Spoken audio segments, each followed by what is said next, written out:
सदियों से चली आ रही सतभक्ति की ऐसी धारा, ऋषियों, मुनियों, देवताओं और त्रिदेवों ने भी जिसका भेद ना पाया। भक्ति तो सभी करते हैं,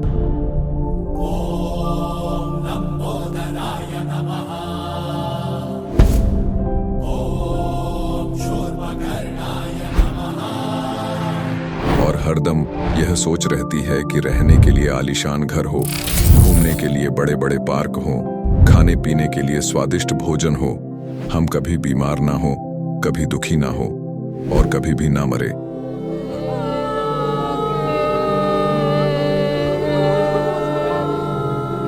हरदम मौज मस्ती में रहे।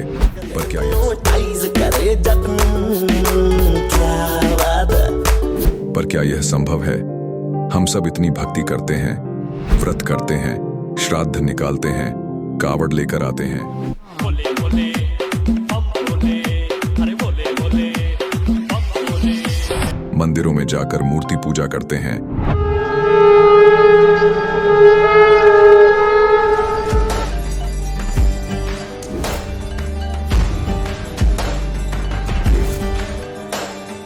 भानुकोटिभास्वरं भवाब्धितारकं परं नीलकण्ठमीप्सितार्थदायकं त्रिलोचनं कालकालमम्बुजाशमक्षशूलमक्षरम्। चर्च में जाकर प्रेयर करते हैं,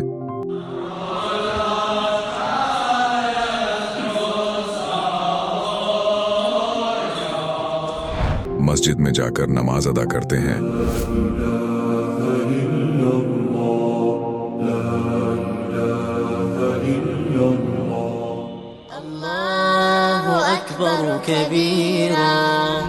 और गुरुद्वारों में जाकर माथा टेकते हैं,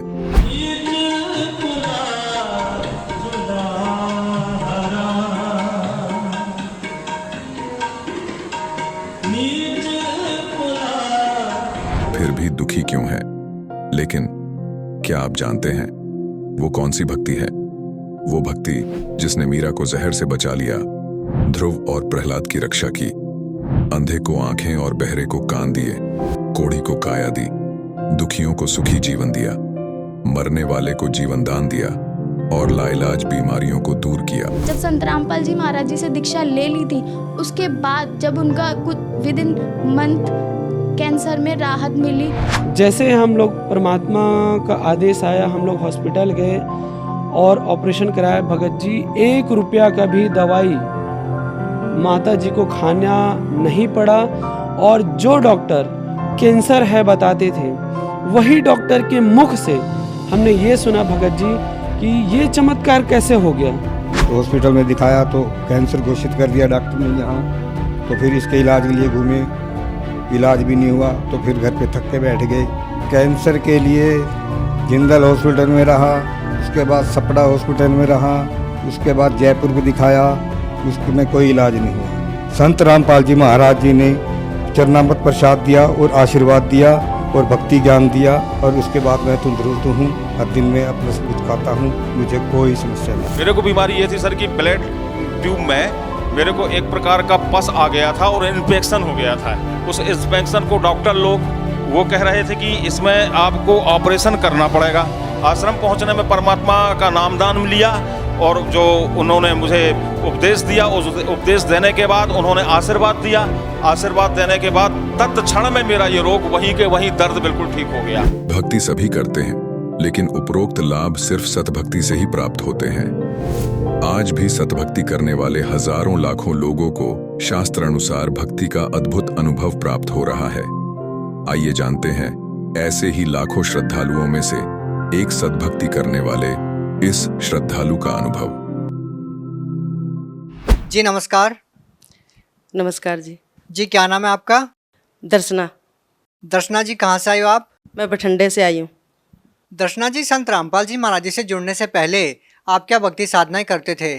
मैं बहुत सारी भक्ति करती थी। पहले तो जो नरड़ पीर है उसकी मानता करते थे हम, और उसके बाद सच्चा सौदा से हम 6 साल जुड़े, पांचों जी घर के 6 साल तक कर उनकी भक्ति करी। उसके बाद निरंकारी जो दिल्ली में है 3 साल तक कर हमने उनकी भक्ति करी। उसके बाद जो जिसको परमात्मा बंदी छोड़ सतगुरु रामपाल जी महाराज पढ़ पढ़ के बताते हैं, भाई जो ये दुर्गा है यही अष्टंडी है, और उसको हम बड़ी माई बोलते थे। उसकी भी भक्ति करते थे। जो वैष्णो देवी बोलते हैं उसको भी भक्ति करते थे। और शिव जी के व्रत भी करती थी मैं, वीरवार के भी करती थी मैं, बहुत कुछ करती थी। अमावस्या भी लिकाड़ते थे। और जो ये पूछा लिकाड़ने वाले उनके पास भी जाते थे, वो ये कहते थे भाई तुम्हारे घर में पितर रहता है, वो तेरे बेटे के साथ रहता है। तो मैं ये भी डरती थी भाई मेरे बेटे को कोई नुकसान ना हो जाए, भाई मेरे बेटे के साथ रहता है ये पितर।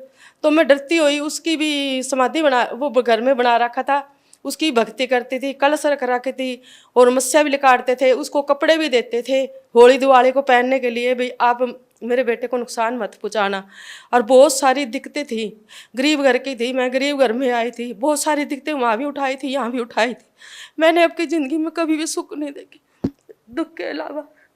आपने अपनी सारी जिंदगी देवी देवताओं की भक्ति की है, 2 गुरु भी आपने बनाए हैं। आपको संत रामपाल जी महाराज जी के बारे में कैसे पता चला?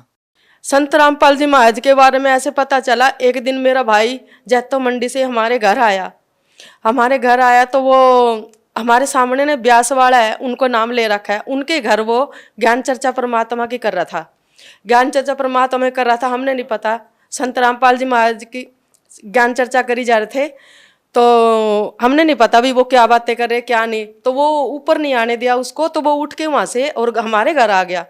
जिस घर में मैं जोत लगाती थी, मैंने 3-4 जोतें लगा रखी थी। एक तो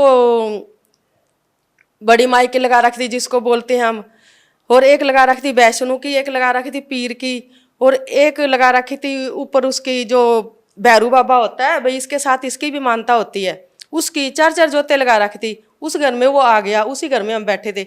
वो आके मंदिर को देख के कहने लगा, भाई दर्शना ये 4-4 जोतें किसकी लगा रखी है, और कम से कम 30-35 रुपये का खर्चा करती होगी रोज की रोज, तेल का और देसी घी का। मैंने उससे बोला, मैं ऐसे नहीं बोलते भाई, ये भगवान है। उसने ये बोला, अभी कौन कहते हैं ये भगवान है, ये भगवान नहीं है, भगवान तो कोई और है, और वो भगवान यही है, अपने साथ है, वो कहीं भी नहीं है। मैं बोली नहीं ऐसे नहीं बोलते, जैसी हमारी बुद्धि थी काम करती थी भाई, इन्हीं को भगवान मानते हैं, तो उन्हीं को मान के चल रहे थे। तो मैंने आपके भाई को कहा, वो कहने लगा नहीं, एक ज्ञान गंगा बुक आती है, बुक कहीं तुमको मिल जाए तो वो ज्ञान गंगा बुक पढ़ो और सत्संग देखो और ज्ञान को समझो, आपको पता लगेगा भगवान कौन है। मैंने कहा भाई ठीक है। मेरी बेटी ने दूसरे दिन अगले दिन गीता बहन जी आई हमें बठंडे पे, तो उसके पास गई और 10 रुपये दे के ज्ञान गंगा बुक ले आई। वो पढ़ने लगी रोज डेली, उसने 8 दिन में वो बुक पढ़ ली। 8 दिन में बुक पढ़ के वो कहने लगी भाई मम्मी मैं तो नाम लेके आऊँगी। मैंने कहा, मैंने सुन रखा था भाई बहुत कुछ करना पड़ता है, सारा कुछ छोड़ना पड़ता है। वो कहने लगी भाई कुछ भी हो, भाई इस बुक को पढ़ के कोई भी ये सोचेगा भाई मैं नहीं रुकूं। संत रामपाल जी महाराज के आश्रम में, सतलोक आश्रम में, और वो चली गई तो वहाँ जाके उन्होंने सत्संग सुना। सत्संग सुन के उनने नाम धाम लिया, नाम धाम लेके प्रसाद लेके अगले दिन वो जब घर आई तो वो मेरे को सुनाने लगी, चर्चा करने लगी भाई वहाँ ऐसे दिल लगा, ऐसे वहाँ खाने को मिलता है, ऐसे वहाँ सुविधा है और वहाँ शांति मिलती है। मेरा तो दिल नहीं कर रहा था आने को, वहीं रहने को दिल करता है। वो ऐसे ऐसे बातें करने लगी, मेरे को भाई सुनाने लगी। फिर वो मेरे को बताने लगी भाई ज्ञान गंगा बुक में जो ये पुट्ठा दरखत है इसको ऐसे दे रखा है। मेरे को भी समझाने लगी, रोज डेली मेरे को समझाती, तो मेरे भी समझ में थोड़ा थोड़ा आने लगा। तो मैंने क्या किया, मैंने उनके आगे दई देवताओं के आगे मत्था टेका और ये बोला भाई अगर आप भगवान हो तो मेरे को दर्शन देना रात को, तो मैं तुम्हारी जोत लगाऊंगी, नहीं मैं आज के बाद तुम्हारी जोत नहीं लगाऊंगी। मैंने मंदिर के पर्दा लगा दिया। 15 दिन तक मैं देखती रही, मैंने किसी ने दर्शन नहीं दिया, किसी ने आके ये नहीं कहा भाई तैने हमारी बेटा जोत क्यों नहीं लगाई। तो मैं ये सोच गई भाई सही बात है, ये भगवान ही नहीं है शायद। उसके बाद मैंने अपनी बेटी से कहा भाई परमात्मा के बंदी छोड़ सतगुरु रामपाल जी महाराज के आश्रम में मेरे को भी लेके चलना। वो बोली आक भाई तू चल पड़ेगी, नाम ले लेगी। मैं कहा हाँ मैं नाम लेऊंगी, मैंने भक्ति भगवान की करनी है। मैं इनमें भी तो भक्ति भगवान की करी थी। मैं इनमें यही सोचती थी भाई भगवान एक है जो इनके जरिए ही आता है। भाई कोई भी कहता है, बड़े लोग ये कहते हैं भाई किसी भी रूप में आ सकता है, भगवान तो एक ही है लेकिन वो किसी भी रूप में आ सकता है। तो मैं इसीलिए इनकी भक्ति तब कर रही थी मैं। तो अब जब पता चल गया भाई भगवान कोई और है तो मैं भी आपके साथ चलूंगी। वो बोली भी मैं हाजिरी लगाने जाऊंगी, तू मेरे साथ चल पड़ना। मैंने सर जी सारा सामान उठाया मंदिर का, जो मूर्ति मारती सब थी सब मैंने गट्टे में डाली। जो मैं मस्या लिकारती थी कहते थे ये पुच्छा लिकारने वाले भाई तुम्हारा पितर तुम्हारे घर में रहता है, तुम्हारे बेटे के साथ रहता है वो मोटरसाइकिल पे। तो मैंने उसकी भी कलश उठा ली और इट्टे भी उठा ली और सारा सब कुछ उठा के गट्टे में डाल के अपने बेटे के साथ मोटरसाइकिल पे बैठ के और मैं जाके जल परुआ कर आई और हाथ जोड़ के ये बोला भाई ई मैं जाऊंगी बंदी छोड़ सतगुरु रामपाल जी महाराज के आश्रम में, जो परमात्मा सच्चा ज्ञान देते हैं, मैं उनके चरणों में जाऊंगी। भाई उनकी बताई हुई विधि भक्ति करूंगी। अब मैं आपसे माफी मांगती हूँ।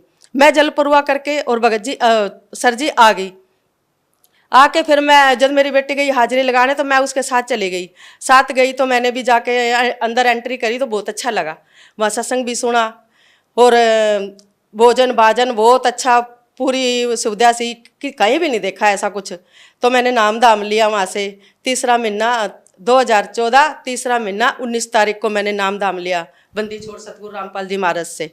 बहन जी, जैसा कि आपने बताया कि आपने अपने जीवन में इतनी सारी पूजाएं की, एक समय में आप 4-4 जोत लगाते थे, तो फिर संत रामपाल जी महाराज जी से नाम दीक्षा लेने के बाद उन प्रेत आत्माओं ने आपको कोई नुकसान पहुंचाने की कोशिश की? नहीं, क्योंकि बंदी छोड़ सतगुरु रामपाल जी महाराज मेरे घर में खुद आ गए थे। क्या संत रामपाल जी महाराज खुद आपके घर आए थे? मैंने बहुत सारे लाभ हुए हैं। जो इन देवी देवताओं के आगे मैं आधे घंटे बैठ के दोनों टाइम में भक्ति करती थी, इतनी जोतों लगा के, और आलती पालती मार के बैठ जाती थी। नाक भी रगड़ती थी, मत्था भी रगड़ती थी, और इनसे मैं कुछ नहीं मांगती थी।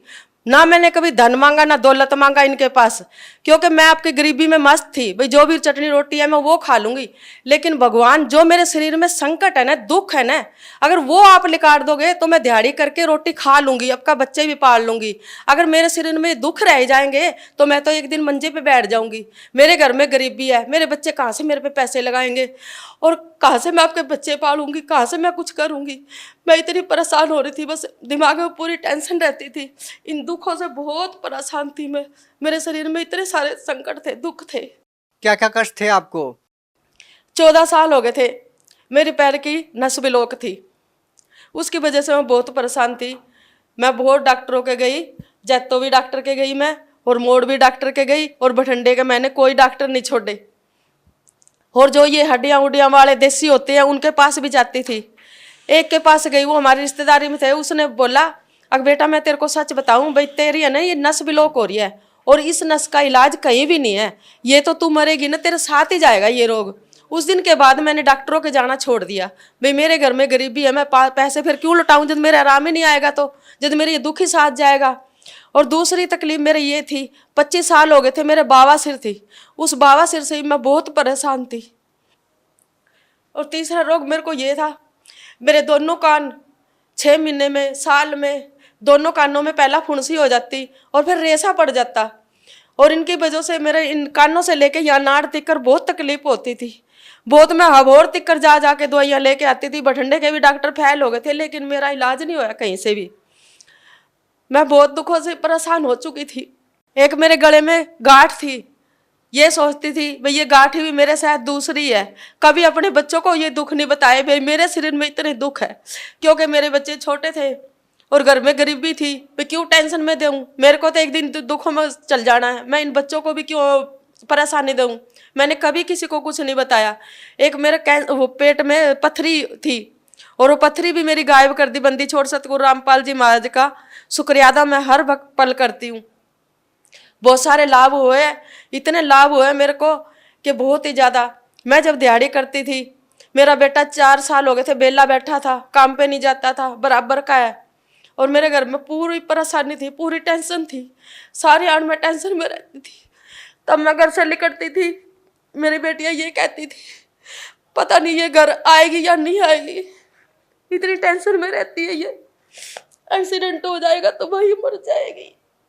बहुत सारी परेशानी थी मेरे घर में, इतनी गरीबी थी कि मैं दिहाड़ी करती थी तो मैं जहाँ दिहाड़ी करती थी वहाँ से पहले ही महीने के पैसे ला के खा लेती, लेकिन मेरे घर में सब्जी 3-3 दिन भी निकल जाते थे, सब्जी नहीं मेरे घर में बन पाती थी। तो बंदी छोड़ सतगुरु रामपाल जी महाराज ने इतनी दया करी, इतनी कृपा करी हमारे पे कि आज हम हमारे घर में जो मैं कमा के लाती हूँ उसी में इतनी बरकत होती है कि पता नहीं कहाँ से खाना बनता है और कहाँ से किस तरह के टाइम पास होता है, पता ही नहीं लगता, पैसे भी जुड़ते हैं। और हमारा घर इतना नीचा था कि बहुत ज़्यादा कि सीवर का पानी हमारे घर में बढ़ता था। और एक दिन हमने बंदी छोड़ सतगुरु रामपाल जी महाराज से, भाई परमात्मा इस तरह हम परेशान होते हैं, बारिश आती है, सारा सीवर का पानी हमारे घर में घुस जाता है और हमारे पास पैसे नहीं है, लेकिन हम ये चाहते हैं भाई थोड़ा सा हमारा घर ऊंचा हो जाए। तो हम इस गंदगी से बच जाएं। बंदी छोड़ सतगुरु रामपाल जी महाराज ने कहा कि बेटा बेफिक्र होके और आप ये थोड़ा सा जो है सुधार लो।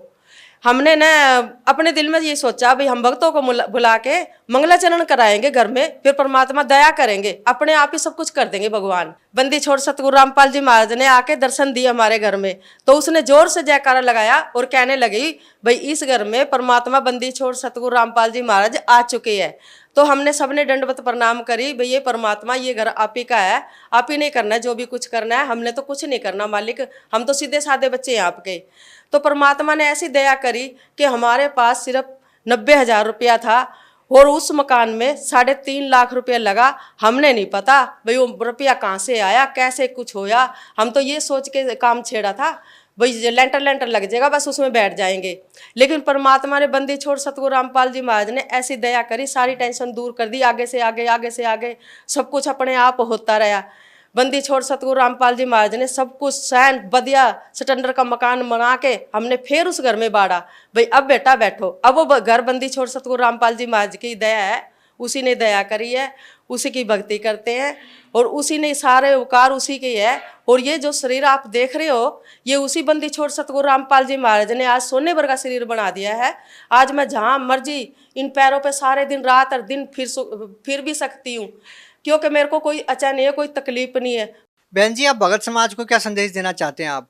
मैं भगत समाज को यही संदेश देना चाहती हूँ, ये इतने से ही लाभ नहीं है, मेरे लाभ तो बहुत सारे हैं, अगर मैं सुनाती रहूंगी तो खत्म नहीं होंगे। इतने चमत्कार देखे हैं मैंने, अपने मिनट में मैंने चमत्कार देखे हैं। इस भगवान बंदी छोड़ सतगुरु रामपाल जी महाराज की महिमा है और ये भगवान है, यही परमात्मा है। तो बंदी छोड़ सतगुरु रामपाल जी महाराज के सत्संग देखो, वहां जाके अपना नाम दाम ले सकते हो, अपना कल्याण करा सकते हो। जी धन्यवाद। बंदी छोड़ सतगुरु रामपाल जी महाराज की जय। अब जगत गुरु तत्वदर्शी संत रामपाल जी महाराज जी के सत्संग के माध्यम से उस अद्वितीय आध्यात्मिक ज्ञान के बारे में जानते हैं जिसके माध्यम से आप भी प्राप्त कर सकते हैं ऐसे आध्यात्मिक, मानसिक और भौतिक सुख जो अभी तक आपने सिर्फ मीराबाई, ध्रुव, प्रहलाद जैसे कुछ ही भक्तों की जीवन कथा में सुने होंगे। अब सुनिए तत्वदर्शी संत के संग शास्त्र अनुकूल भक्ति सत्संग, ऐसा अद्वितीय आध्यात्मिक ज्ञान जिसका है सर्वधर्मों के पवित्र शास्त्रों में प्रमाण। तो ऐसे जब वो बातें कर रहे होते हैं तो एक आधा कपड़ा उस झालों में बह जाता था, उनको पता नहीं लगता। जब वो जाकर धोकर सुखा देते उनके कपड़े तो वो फिर उठाते अपने अपने कपड़े।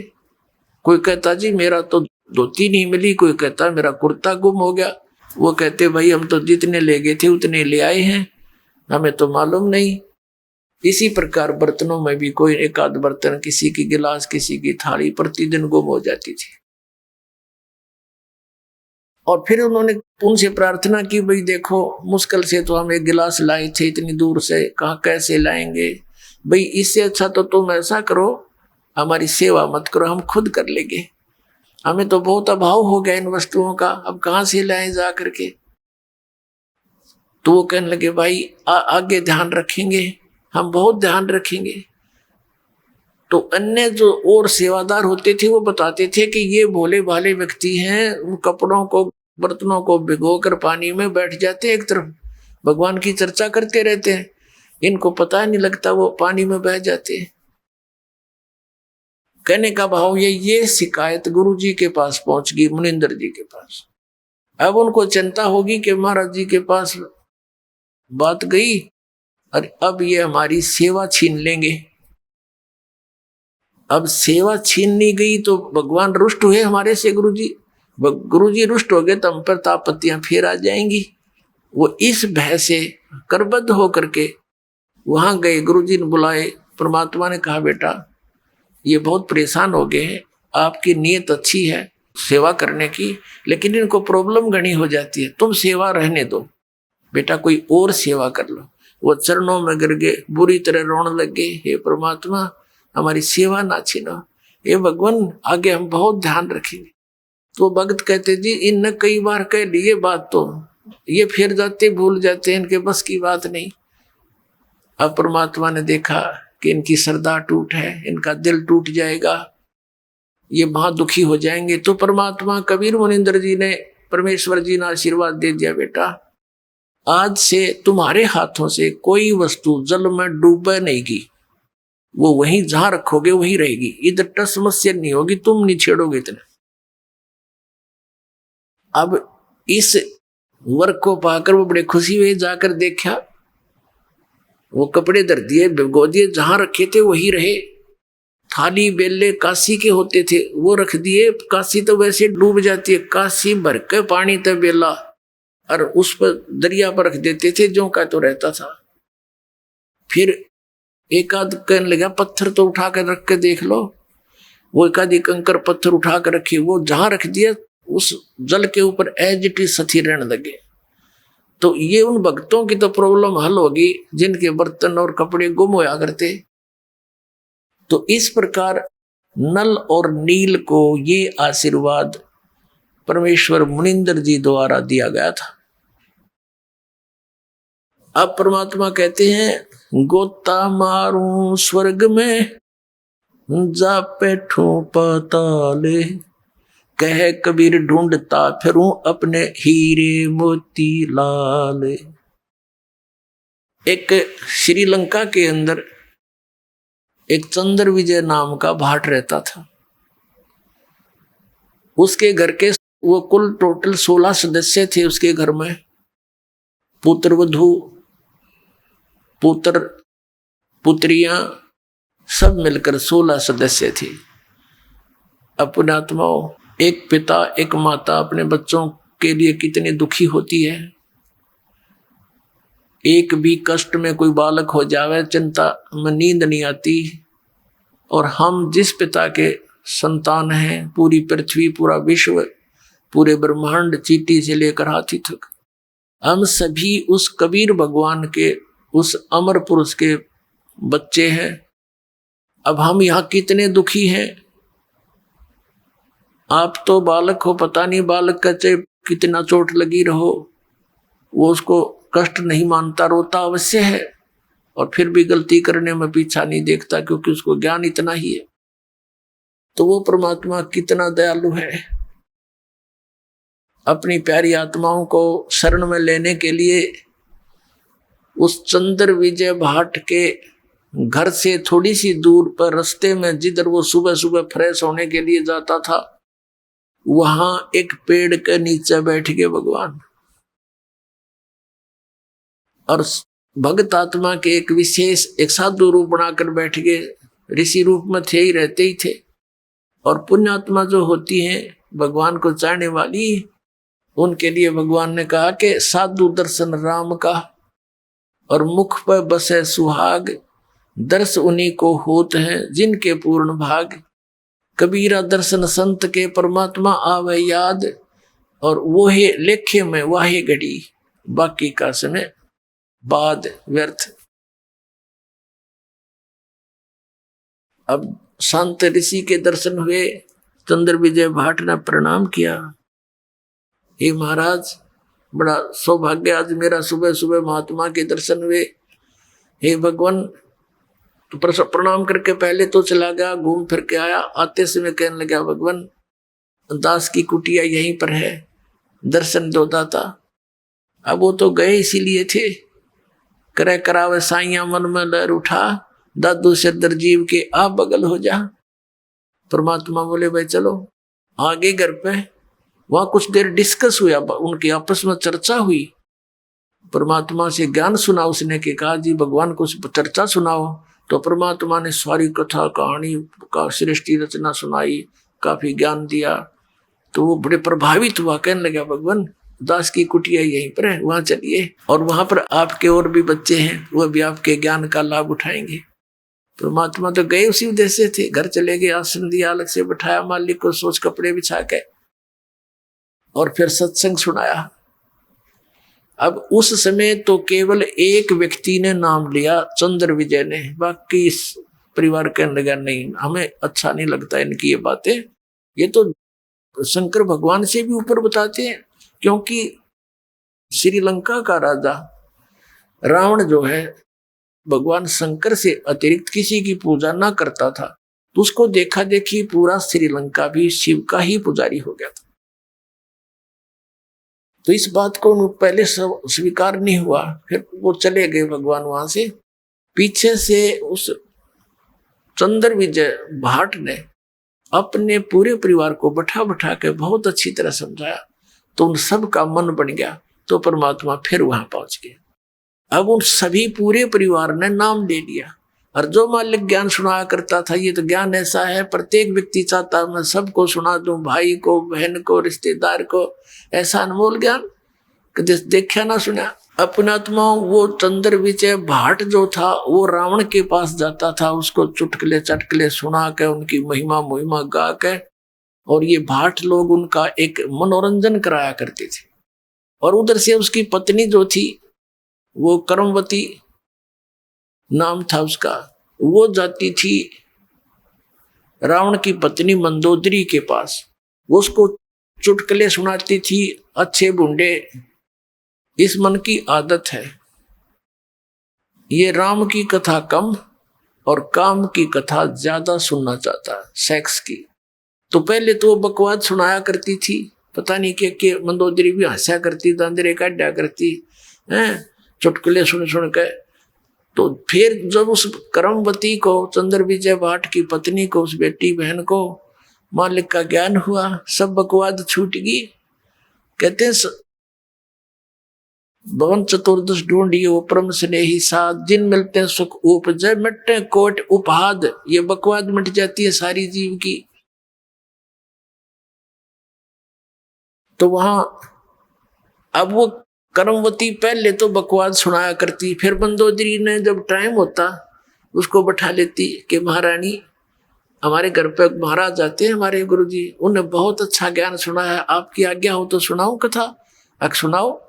मंदोदरी भगवान को चाहने वाली थी, तो वो मंदोदरी को जो कथाएं सुनाई परमात्मा से सुने हुए ज्ञान की, मंदोदरी कहने लगी कि कर्मवती तू तो बड़ी मुंह फाड़ थी, तेरी इस पात्र में नरा गोबर भरा था, गंध उगला करती थी, ये अमृत किसने डाल दिया?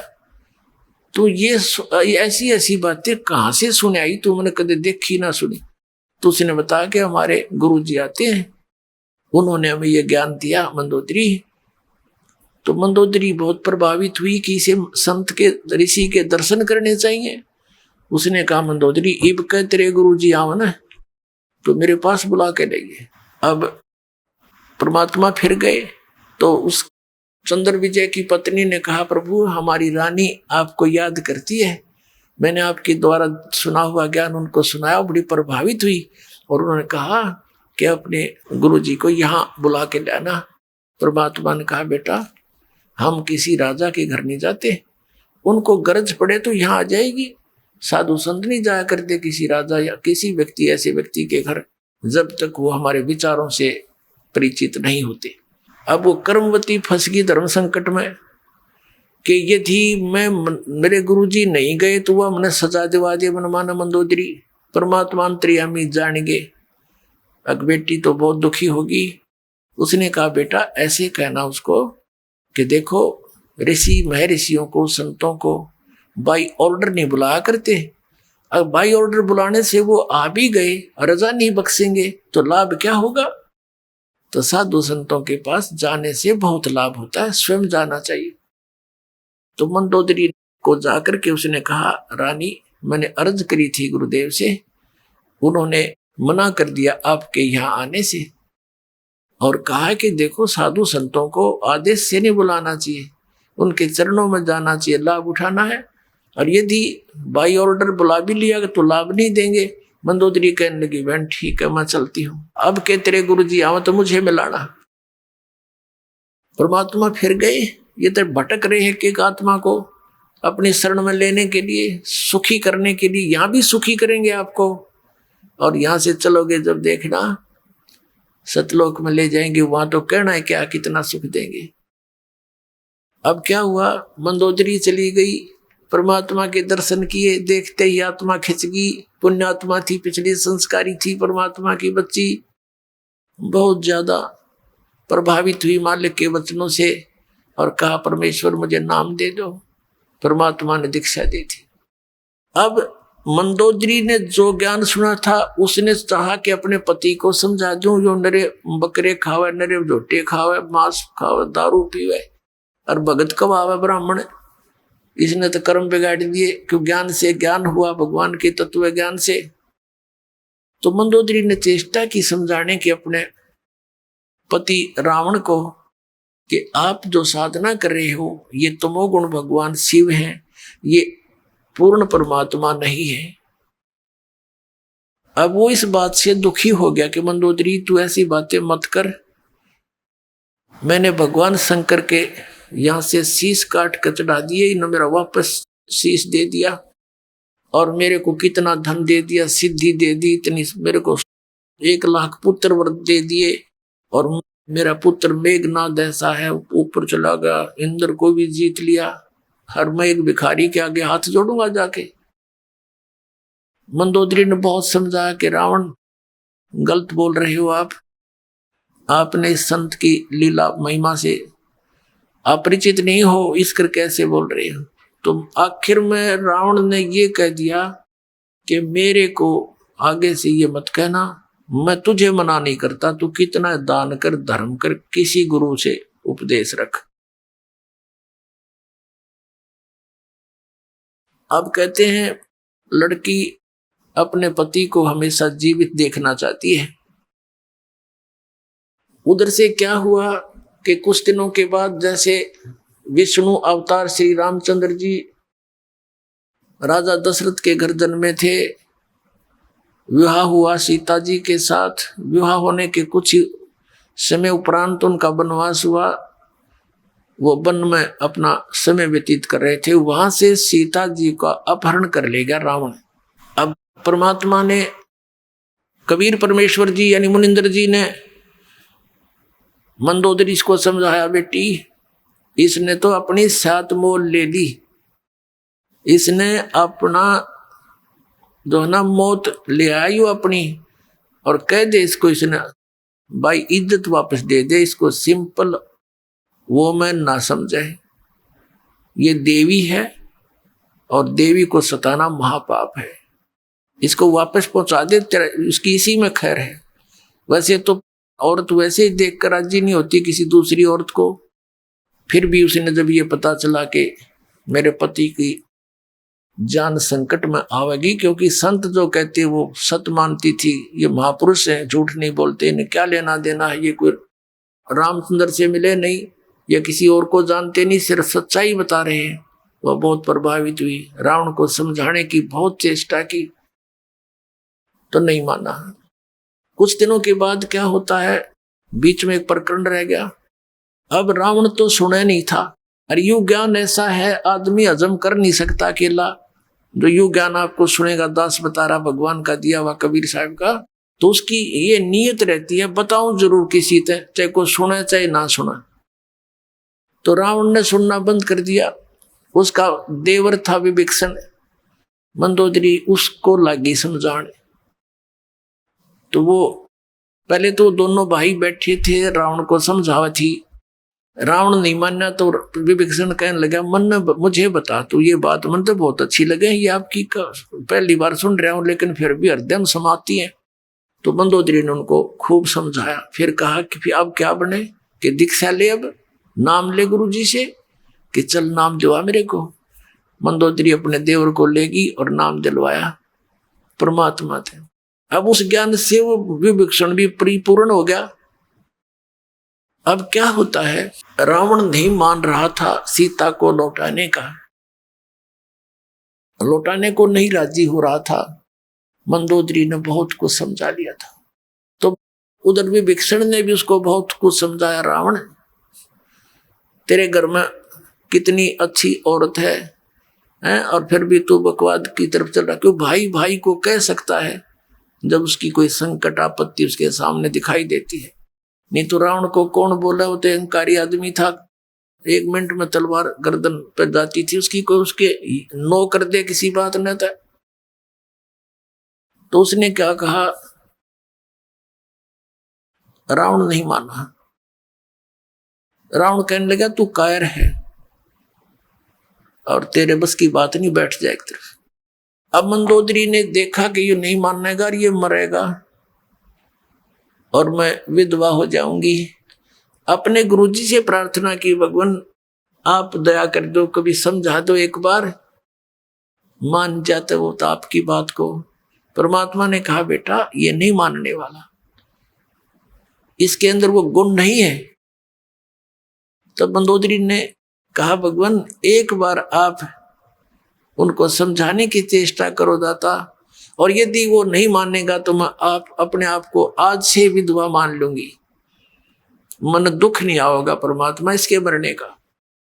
तो परमात्मा ने सोची या बूढ़ी बेटी, अब ये जुगाड़ जोड़ रखे कालना हमारे, कितना नालायक, एक नंबर का दुष्ट व्यक्ति वो रावण। पता नहीं के कहते 100 झोटियां का मांस तो एक दिन पक्या करता उसके लिए, और 100 मटके दारू के पिया करता एक कब है। अपने आत्मा ये बात हमारे दच्चे नहीं, क्योंकि 100 झोटियां का मांस एक आदमी के ऊपर खावे, क्योंकि हम उनके शरीरों से परिचित नहीं, उनकी हाइट से परिचित नहीं, उनके आहार से परिचित नहीं। ये तो हमने देखे, हम दास 61वां वर्ष चल रहा दास का। जब हम छोटे छोटे थे से टुकड़े टुकड़े आदमी देखे, अरनों का करते यो 32 लड्डू खा जाता है, एक 32 आदमी खाओ 32 लड्डुआ आज के दिन, और उनके बद हजमी हो जाए, और एक एक धड़ी खीर खा जाया करते ये ब्राह्मण हमने देखे, यानी 5-5 किलो हरी वे कटोरी ना उठे। तो इस बात से भूल जाओ। तो कहने का भाव ये, हम उस अतिथि बातें कितने कुकर्म करा डेली, उसका बुद्धि में कहाँ आवे ये बातें। तो परमात्मा ने सोचा या बेटी इसका बंदगी या इसकी कमजोरी इसको मारेगी।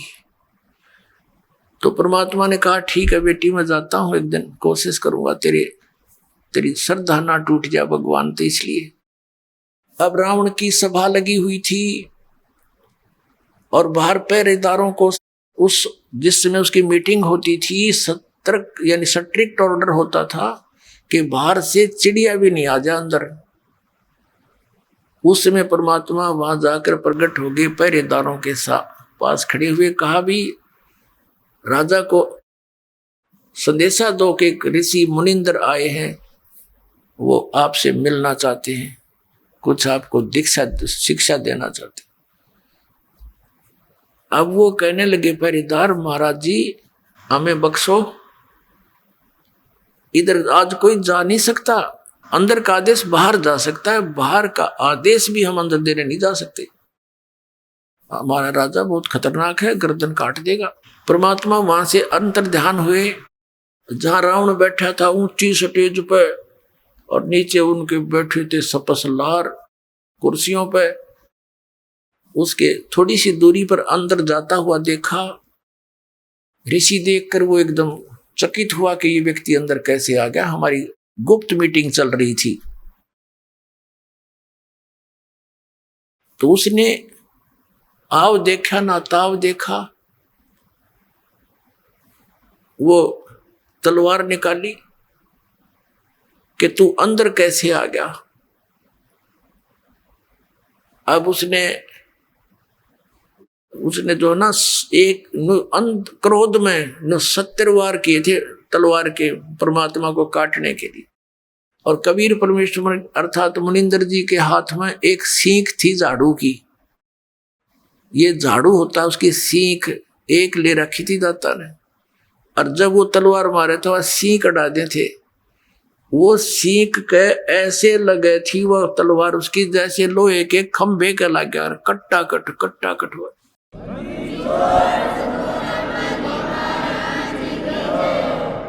जब रावण के पसीने आ लिए, जब वो थक के खड़ा हो गया, कहने लगा तू अंदर कैसे आ गया। परमात्मा बोले तेरे भैया सीख तक कटी नहीं, तू मुझे मारेगा।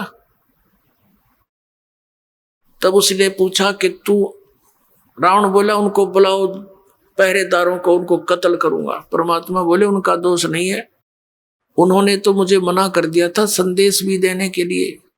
फिर परमात्मा से पूछा रावण ने तू आया कैसे अंदर, कि ऐसे आ गया, अंतर ध्यान हो गए और फिर प्रकट हो गए। रावण के सामने से एकदम अंतर ध्यान हो गए और फिर प्रकट हो गए। कि मैं उनको आता दिखाई नहीं दिया, मैं ऐसे ही आ गया। अब वो दुष्ट आत्मा फिर भी ना समझाइयो कौन है तेरे सामने। कहने लगा देख तू जा यहां से, तू आया किस लिए है, बता तेरी बात क्या है। तो परमात्मा ने कहा कि रावण तेरा जो है अंतिम समय आ लिया है और मेरे आदेश का पालन करके जब तू इस लड़की को वापस दे देगा, सीता को, इस देवी को, तो तेरी जीवन को मैं बदल दूंगा, इन बुराइयां तेने छोड़नी पड़ेंगी। वो कहने लगा तेरे जैसे शिक्षक मेरे पास बहुत आ लिए, मैं शिक्षा बिना नहीं हूं, मैं खुद ब्राह्मण हूं, विद्वान पुरुष हूं, और तू एक भिखारी ऋषि, मुझे क्या शिक्षा देता, मैं तेरी बात ना मानू कौन। अब रावण की तो वो स्थिति हो चुकी थी, कबीर ये माया अटपटी, सब गट आण अड़ी, किस किस न समझाऊं या कुएं भांग पड़ी। एक बूढ़ा व्यक्ति शराब पिए खड़ा था और नो अल्लाह उसका डोगा गिर गया जमीन पे, वो डंडा ले रखा था, वो गिर गया। एक जेंटलमैन आया, वो कहने लगा बुजुर्ग ताऊ जी तो यह शराब क्यों पिया करो आप, देख सारा शरीर कांप रहा आपका और डोगा भी ना उठता। नो बोला रे डोगा दे दे, तो कहने लगा शराब ना पिया करे। नो बोला रे शिक्षा बिना ना रह रहा तो न देना होता, दे डोगा ना, जा तू अपना काम करे। नो बोला तेरे प्रवचनों बिना कच्चा ना रह रहा, बहुत तेरे कैसे बहुत मिल लिया, मैंने ये बात करनी है, दारू ना पिया करे, नहीं यो डोगा पकड़ाना हो तो उठा देना, चल तो अपना काम करे। तो रावण ने तो भाई इतनी पी रखी थी इस काल की भांग। परमात्मा से कहा कि तेरी बात मानू ना कति, तू जा चाहे मत जा, किन्हों देख लिया मारे तो मरता ना, सारे कुकर्म करके देख लिए और फिर भी नू ना माना, ये कौन है। तो परमात्मा कहते हैं आपको इस काल ने अंधा कर दिया, इस झूठे सुख को सुख है ये मान रहा मनमोद, ये सकल जबीना काल का कुछ मुख में कुछ गोद। और उस मीटिंग में विभीषण भी उपस्थित था। परमात्मा आगे वहां से चले गए। शाम के समय विभीषण घर पे आया, अपनी भाभी से कहा कि आज तो गुरुजी को मार दिया होता भाई ने। तो मंदोदरी कहने लगी ये इस संकट में मैंने ही गुरुदेव को डाल दिया नालायक ने, और मेरी प्रार्थना पर ही वहां गए हैं। क्या हुआ कि ऐसे ऐसे एकदम कितने क्रोधित हो गए, स्टेज से कूद कर स्वयं तलवार मारने लगे। गुरुजी के हाथ में एक सींख थी, वह सींख भी ना कटी। जब थक के बैठ गया, परमात्मा ने कुछ कहना चाहा, मान्या नहीं, तो भगवान वहां से आ गए। अपने आत्माओं जो हमारा पिता है उसकी तो मैं खबर भी नहीं, जो हमारे लिए दुख पा रहा है, भटक रहा है, एक प्राणी को समझाने के लिए, ज्ञान देने के लिए, अपनी शरण में लेकर यहां भी सुखी करने के लिए,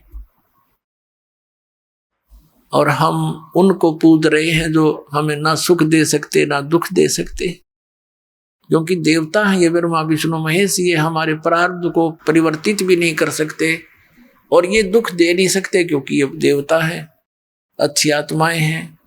तो हम इनको पूज रहे थे। तो पुण्यात्माओं मंदोदरी करने लगी गुरुदेव के पास, जो परमात्मा से मिलने गई, और कहा भगवान माफ अक्षमा करना मुझ दासी को, मेरे कारण आपने बहुत ऊंच नीच सुनना पड़ा दाता। मेरा पति का मुंह था वो मुझे सता रहा था, अब दाता वो बेशक मर जा, मेरी ओर से आज मर लिया, वो मरियो से जिंदा रहियो, दाता अपने चरणों से दूर ना करना अपनी बच्ची को। तो परमात्मा ठीक है बेटा, कहा तू भक्ति कर, या कोई किसी का ना है, आजकल मृत्यु हो जा, कौन किसका ठेकेदार है पता नहीं, इसका जन्म की तो होगा, तेरा कहाँ होगा। ठीक है, जब तक आपका संयोग है एक नेक नीति से निभाओ, परमात्मा से डर कर रहो। जो जिसका भूमिका है, पति की है पति वाला रोल करे, पत्नी का है पत्नी वाला करे, बेटे का है बेटे वाली भूमिका ठीक निभानी चाहिए, तभी आप सुपात्र कहलाओगे, नहीं तो आप फेल हो जाओ। अब क्या हुआ, उधर से रावण को संदेश मिले, लेकिन रावण नहीं माना। श्री रामचंद्र जी के संदेशवाहक दूत वहां गए, श्री अंगद जी, श्री हनुमान जी आदि आदि, लेकिन वो नहीं माना। कहने का भाव ये है कि युद्ध की तैयारी होगी। अब युद्ध करने के लिए समुद्र से सेना पार करनी समस्या आ गई। अब समुद्र के ऊपर का जावें कैसे? तो कहते हैं, उनके इतिहास में लिखा है जीवनी में कि 3 दिन तक श्री रामचंद्र जी ने घुटनों जल में खड़ा होकर समुद्र के अंदर और प्रार्थना की थी कि हे जल्दी, हे समुद्र राज, मुझे रास्ता दे दे, मैं बहुत आपत्ति में हूँ, मेरी पत्नी को ऐसे ऐसे रावण ने उठा लिया है, सेना पार करनी है, उस राक्षस को मारना है और उस देवी को छुड़वाना है। लेकिन समुद्र नहीं माना। अंत में कहते श्री रामचंद्र जी ने लक्ष्मण से कहा कि मेरा अग्निबाण दे, लातों के भूत बातों से नहीं मानते। लक्ष्मण ने अग्निबाण दे दिया उठा के। रामचंद्र जी ने जो ही वो बाण साधा समुद्र को फूकने के लिए, उसमें लपटें निकलने लगी। उसी समय एक ब्राह्मण रूप बनाकर समुद्र प्रकट हो गया और कहा, भगवान यदि आप मुझे जला भी दोगे, आप फिर भी नहीं जा सकते, खंडर हो जाएगा, इसमें जाओगे क्यों करे, ये तो कुआं हो जाएगा जेरा, और ना जाने कितने जीव मरेंगे, आप पाप के भागी हो जाओगे। ऐसा काम करो भगवान, मेरी मर्यादा भी बनी रहे और आपका काम भी हो जा, सर्प भी मर जा, लाठी भी ना टूटे।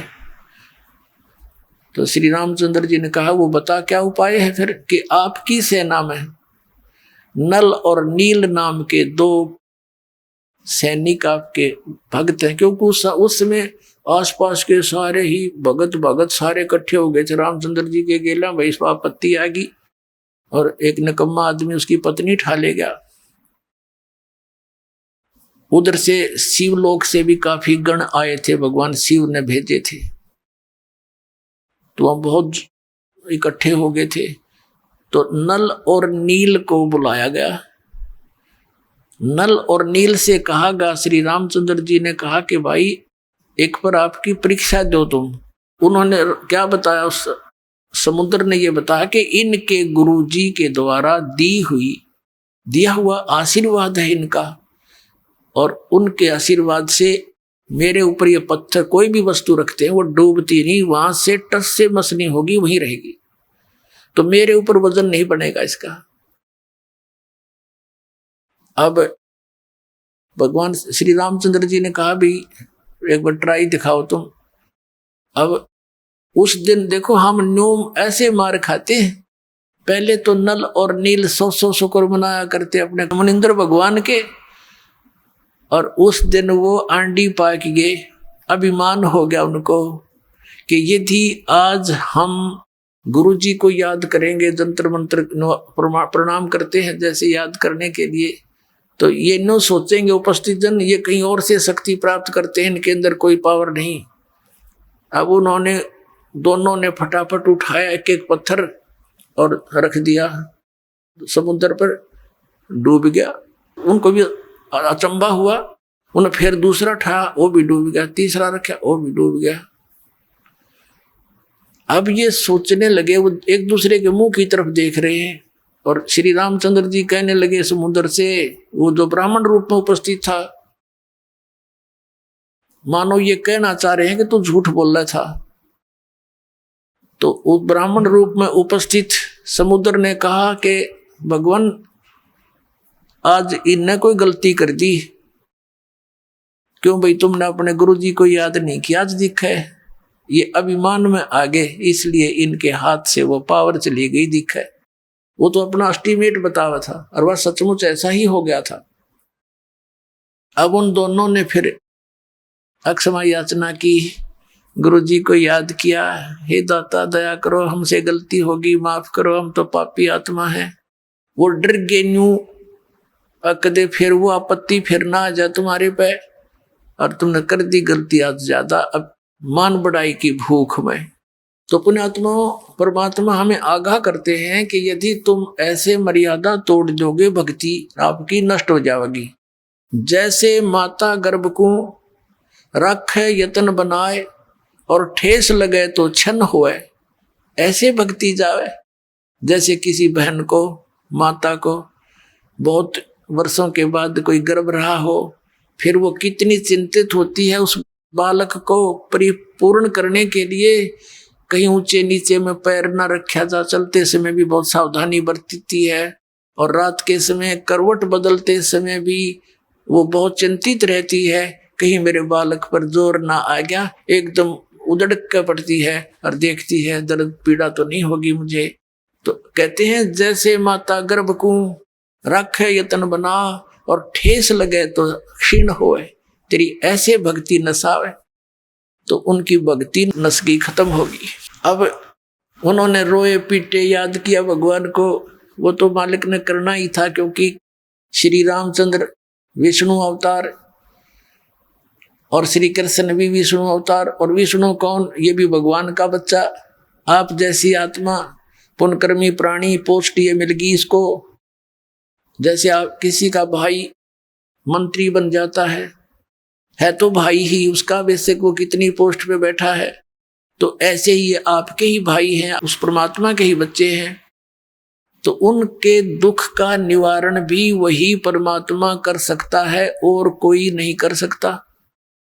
जैसे आपने श्रीमद् भगवत गीता अध्याय नंबर 15 के श्लोक नंबर 1 से लेकर 4 और 16-17 में जो सुना कि ऊपर को जड़, वो तो संसार रूपी वृक्ष की ऊपर को जड़ है, वो तो मूल मालिक है, पूर्ण परमात्मा है, और नीचे को तीनों गुण रूपी शाखा, ये ब्रह्मा विष्णु महेश रूपी शाखाएं हैं, और वो परमात्मा जो मूल है, जो जड़ है, वो तीनों लोकों में प्रवेश करके सबका धारण पोषण करता है। 15वें अध्याय के 17वें श्लोक में कहा है कि उत्तम पुरुष तु अन्य परमात्मा इति उदारत, यह लोक चरम आविश्य विवर्ती अवैश्वर है। वो मूल मालिक जो है, जड़ रूपी जो सारे संसार रूपी वृक्ष की जड़ है, मूल है, वहां से सबको आहार मिलता है। अभी आपने सुने जगत गुरु तत्वदर्शी संत रामपाल जी महाराज के मंगलमय सत्संग प्रवचन। आइए अब सुनते हैं उन भक्तों के अनुभव जिन्होंने संत रामपाल जी महाराज के प्रमाणित ज्ञान से प्रभावित होकर नाम दीक्षा लेकर अनेकों लाभ प्राप्त किए। नमस्कार सर। नमस्कार सर। सर क्या नाम है आपका? जी मेरा नाम उदय ऋषिदेव है। उदय जी आप कहाँ से हैं? ग्राम लाही, पंचायत रामपुर लाही, थाना शंकरपुर, जिला मधेपुरा, बिहार से हूँ। उदय जी, संत रामपाल जी महाराज से नाम दीक्षा आपने कब ली? जी मैंने नाम लिया 5/5/2019 में। संत रामपाल जी महाराज से नाम दीक्षा लेने से पहले आप क्या भक्ति साधनाएं किया करते थे? जी जो हिंदू समाज में अन्य देवी देवताओं की भक्ति चलते थे, वही भक्ति हम करते थे। उदय जी, संत रामपाल जी महाराज की शरण में आप कैसे आए? जैसे कि मैं पहले हरिंद्रानंद जी का शिष्य रहा था पहले, फिर मैंने उसका चर्चा सुनने लगा मोबाइल पे, फिर मुझे चैनल बदलते बदलते मोबाइल में फिर संत रामपाल जी महाराज का सत्संग आया। वो बता रहे थे पहले ही राउंड में कि कौन ब्रह्मा की माँ है, कौन विष्णु की बाप, कौन शंकर का दादा है, हमको दियो बताए। फिर मुझे ये बात हमें जैसे हथौड़ा जैसे हमें दिमाग में लगा कि ये संत कैसे बता रहा है कि ब्रह्मा विष्णु में इसका माता पिता भी है। तो मैं उसको गौर से देखने लगा। तब तक मैं संत रामपाल जी महाराज अपने टीवी पर सभी शास्त्र को खोल खोल करके दिखा रहे थे, उंगली रख रख करके दिखा रहे थे। तो संत रामपाल जी महाराज आगे आगे पढ़ रहे थे, मैं पीछे से पढ़ रहा था। फिर मुझे पता चला कि वास्तव में ये ज्ञान सत्य है। फिर मुझे भक्ति का ललक हुआ। फिर मैंने सोचे कि क्यों ना मैं दुखी भी हूँ, क्यों ना मैं इस भक्ति को करूँ ताकि मुझे भी परमात्मा का प्राप्ति हो। और मुझे इस भक्ति का मुझे पूरे ललक लग गया। फिर मैं उनको सत्संग को देखते देखते मैंने 1 महीना देखा। भीमपुर आश्रम में जा कर के नाम दीक्षा हमने ले लिए संत रामपाल जी महाराज से नाम दीक्षा लेने के बाद आप मिले? सर मुझे तो लाभ हुआ, लेकिन मुझे कुछ लाभ याद है, बताना चाहूँगा। जैसे कि मुझे कर लिया, मैं पास गया तो डॉक्टर ने बताया हाइड्रोसिल है। फिर काउंट करने के लिए कहा। जा कर के सुपौल में लक्ष्मी अल्ट्रा जा कर के मैंने करवाए। ये पता चला कि ये हाइड्रोसिल। फिर मुझे ऑपरेशन के लिए तो मैं बोला मुझे तो इतना आर्थिक स्थिति नहीं है, मैं करवाऊँ। छोड़ दिया। ये हमारी अंड को नीचे में होता है। जैसे डॉक्टर ने बोल दिया था कि आप जो है ऑपरेशन करवाओ, नहीं मुझे ऑपरेशन, मैं संत रामपाल जी महाराज से दीक्षा लिया, मेरा ठीक है। कि मेरी पत्नी को हो गया था, वो बहुत दर्द था करीब 2 महीने से, तो मुझको ऐसा कैंसर की गठाने है। फिर हमने मन ही मन महाराज से प्रार्थना लगाए। फिर रामपाल जी महाराज आए और स्वप्न उसका जो है ऑपरेशन, उस रोज से उसका स्तन का गांठ जो है, फिर मुझे विश्वास के साथ हुआ, फिर लग गया। फिर जैसे कि शुरू में 10.4 एम का था, बाद में कराए तो 11.9। फिर मैं कहाँ से ऑपरेशन, रुपया तो मेरे पास है नहीं। मैंने संत रामपाल जी महाराज से नाम दीक्षा लिया और दृढ़ता के साथ मैंने भक्ति की। मेरा अभी ठीक ठाक है, मैं ऑपरेशन की मुझे कोई ज़रूरत नहीं पड़ी। मेरी पत्नी को बवासीर की बीमारी हो गई थी। मेरे पास उतना रुपया भी नहीं था कि मैं इलाज करवा सकूं। मैं जैसे कि संत रामपाल जी महाराज से नाम दीक्षा लिए, वैसे बिल्कुल ठीक हो गया। और लिकोड़िया भी था, ये भी बहुत परेशान करते थे, लेकिन संत रामपाल जी महाराज के दया से ये भी ठीक हो गया। जैसे कि मैं बहुत तरह का नशा करता था, मुझे नशे की बुरी लत लग गई थी कि मैं भांग, गांजा, बीड़ी, सिगरेट, तंबाकू सारा नशा मैं करता था। संत रामपाल जी महाराज के दया से ये भी नशा छूट गया। आर्थिक समस्या भी मेरी बहुत कमज़ोर था। फिर संत रामपाल जी महाराज से नाम दीक्षा लेने के बाद ये आर्थिक स्थिति मेरा ठीक हो गया। उदय जी, जो दर्शक आज आपको टीवी पर देख रहे हैं और वो भी संत रामपाल जी महाराज से नाम दीक्षा लेना चाहते हैं, तो कैसे ले सकते हैं? जो भी पुण्य आत्मा संत रामपाल जी महाराज से नाम दीक्षा लेना चाहते हैं, वो प्रत्येक चैनल पे संत रामपाल जी महाराज का सत्संग आता है। उस पे उसके नीचे में पीली पट्टी चलती है, उस पे आश्रम का नंबर होता है। उस पे नंबर पे लगाइए फ़ोन, उसके बाद आपको वहाँ नज़दीकी नामदान केंद्र का आपको पता बता दिया जाएगा। वहाँ से आप नाम दीक्षा ले सकते हैं। धन्यवाद जी। जी, सच्चा है।